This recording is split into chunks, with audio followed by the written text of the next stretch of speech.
ബലാത്സംഗ കേസിൽ റിമാൻഡിലുള്ള രാഹുൽ മാങ്കൂട്ടത്തിൽ MLA ഇന്ന് തിരുവല്ല മജിസ്ട്രേറ്റ് കോടതിയിൽ ഹാജരാക്കും. കഴിഞ്ഞ ദിവസം പ്രത്യേക അന്വേഷണ സംഘം സമർപ്പിച്ച കസ്റ്റഡി അപേക്ഷ പരിഗണിച്ച കോടതി രാഹുലിനെ ഹാജരാക്കാൻ പ്രൊഡക്ഷൻ വാറണ്ട് പുറപ്പെടുവിച്ചിരുന്നു. വൈദ്യപരിശോധന പൂർത്തിയാക്കി കോടതിയിൽ എത്തിച്ച ശേഷം കസ്റ്റഡി അപേക്ഷ പരിഗണിക്കും. പ്രതിഭാഗം ജാമ്യ ഹർജിയും ഫയൽ ചെയ്തിട്ടുണ്ട്. അന്വേഷണ സംഘത്തിന്റെ റിപ്പോർട്ട് ലഭിച്ച ശേഷമാകും ഹർജി പരിഗണിക്കുക. ലിജോ റോളൻസ് ഉണ്ട് വിവരങ്ങൾ നൽകാനായി.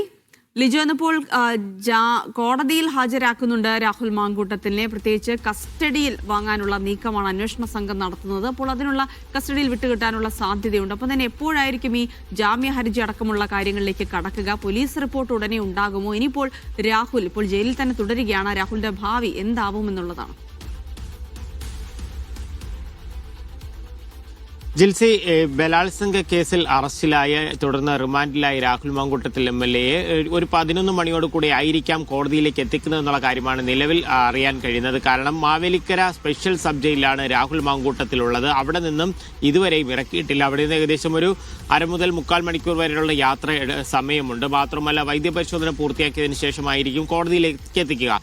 കോടതിയിൽ ഇന്ന് നടക്കാൻ പോകുന്നത്, അതായത് കസ്റ്റഡി അപേക്ഷ സമർപ്പിച്ചിട്ട് എന്തുകൊണ്ട് രാഹുൽ മാങ്കൂട്ടത്തിലിനെ ഈ കേസുമായി ബന്ധപ്പെട്ടുകൊണ്ട് കസ്റ്റഡിയിൽ ചോദ്യം ചെയ്യണമെന്നുള്ള കാര്യങ്ങളെല്ലാം വ്യക്തമാക്കിക്കൊണ്ടാണ് കസ്റ്റഡി അപേക്ഷ നൽകിയിരിക്കുന്നത്.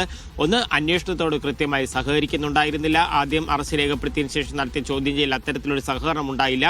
മൊബൈൽ ഫോണിന്റെ ലോക്ക് പോലും കൃത്യമായി എടുത്തു നൽകുന്നതിന് തയ്യാറായിട്ടുണ്ടായിരുന്നില്ല. മറ്റൊരു പ്രധാനപ്പെട്ട കാര്യമെന്ന് പറയുന്നത്, ഇത് കേസുമായി ബന്ധപ്പെട്ട് ഈ സംഭവം നടന്ന സ്ഥലങ്ങളിൽ എത്തിച്ച് തെളിവെടുപ്പ് നടത്തുക എന്ന് പറയുന്നത് അതിനിർണായകമാണ്. അവിടേക്ക് എത്തിച്ച് പ്രതിയെ എത്തിച്ച് തെളിവെടുപ്പ് നടത്തേണ്ടുന്ന ഒരു പ്രത്യേക കാര്യം, ആ സ്ഥലം സന്ദർശിച്ചിട്ട് അത് തയ്യാറാക്കേണ്ടുന്ന ഒരു പ്രത്യേക കാര്യമുണ്ട്. മാത്രവുമല്ല, ഇതുമായി ബന്ധപ്പെട്ട് ഇതിൽ വെറും ഒരു ബലാത്സംഗ പരാതി മാത്രമല്ല, ശാരീരികമായി ഉപദ്രവിക്കുന്നു, ഒപ്പം തന്നെ ധനാപകരണം ഉൾപ്പെടെയുള്ള കാര്യങ്ങളുണ്ട്.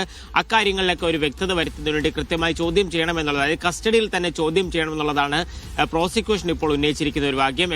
SITക്ക് വേണ്ടി 5 ദിവസത്തോളം, അതായത് 5 മുതൽ 7 ദിവസം എന്നാണ് അറിയാൻ കഴിയുന്നത്. 5 ദിവസത്തെ കസ്റ്റഡി അപേക്ഷ എന്നുള്ളതാണ് ഇപ്പോൾ അറിയാൻ കഴിയുന്ന ഒരു കാര്യം. അങ്ങനെയാണെങ്കിൽ 5 ദിവസത്തെ കസ്റ്റഡി അപേക്ഷ നൽകുന്ന സമയത്ത് പ്രതിഭാഗം അതിനെ എതിർക്കുക തന്നെ ചെയ്യും. കസ്റ്റഡിയിൽ നൽകേണ്ട കാര്യമില്ല എന്ന് പറയും. വൈദ്യപരിശോധനയ്ക്ക് സഹകരിച്ച കാര്യമൊക്കെയും അവരുന്നയിക്കാൻ പോകുന്നത്. പക്ഷേ സ്വാഭാവിക നടപടി എന്നോണം കോടതി എത്ര ദിവസത്തേക്ക് കൊടുക്കുന്നു എന്നുള്ളത് തന്നെയാണ് ഏറ്റവും പ്രധാനപ്പെട്ട കാര്യം. ഒരു ദിവസത്തേക്കാണെങ്കിൽ പത്തനംതിട്ടയായിരിക്കും.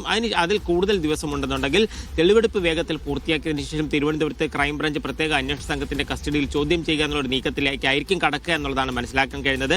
രാഹുലിനെ സംബന്ധിച്ചിടത്തോളം ഇന്ന് ഈ ജാമ്യ ഹർജി കോടതി പരിഗണിക്കാനുള്ള സാധ്യത ഇല്ല. കാരണം പോലീസിന്റെ പ്രഥമ റിപ്പോർട്ട് വരേണ്ട സാഹചര്യമുണ്ട്. മാത്രവുമല്ല, കസ്റ്റഡി അപേക്ഷ തീർപ്പാക്കിയതിനു ശേഷം മാത്രമായിരിക്കും ഈ ജാമ്യ ഹർജി പരിഗണിക്കുന്ന ഒരു കാര്യത്തിലേക്കും കടക്കുക. കഴിഞ്ഞ ദിവസം എന്തുകൊണ്ട് രാഹുലിന്റെ അഭിഭാഷകർ ഈ ജാമ്യാപേക്ഷ പ്രസ് ചെയ്തു എന്ന് ചോദിച്ചു കഴിഞ്ഞാൽ അതിന്റെ ഒരു പ്രധാന കാരണമെന്ന് പറയുന്നത്, ജാമ്യ ഹർജി പരിഗണിച്ചത് തള്ളിക്കഴിഞ്ഞാൽ അടുത്ത മേൽക്കോടതിയെ സമീപിക്കാനുള്ള ഒരു അവസരം ഉണ്ടാകുന്നു. അത്തരത്തിലൊരു നീക്കം മാത്രമായിരുന്നു കഴിഞ്ഞ ദിവസം നടത്തുകയും ചെയ്തത്. എന്തായാലും കോടതി അത് അനുവദിച്ചു കൊടുക്കാനൊന്നും തയ്യാറായിട്ടില്ല. പിന്നീട് പരിഗണിക്കാമെന്ന് പറഞ്ഞ് അതങ്ങ് മാറ്റിവെക്കുകയാണ് ചെയ്തത്. എന്തായാലും ഇന്ന് കേസ് 11 മണിക്ക് ശേഷം പരിഗണിക്കും. ഒരുപക്ഷെ ആദ്യ കേസായി പരിഗണിച്ചേക്കാം, അല്ലെങ്കിൽ മറ്റ് കേസുകൾ പരിഗണിച്ചതിന് ശേഷം ഇതെടുക്കാം എന്നുള്ളൊരു കസ്റ്റഡി അപേക്ഷയിൽ വാദം കേൾക്കേണ്ടതുകൊണ്ട് അത്തരത്തിലൊരു നടപടിയിലേക്കായിരിക്കാം ഒരുപക്ഷെ കോടതി കടക്കുക.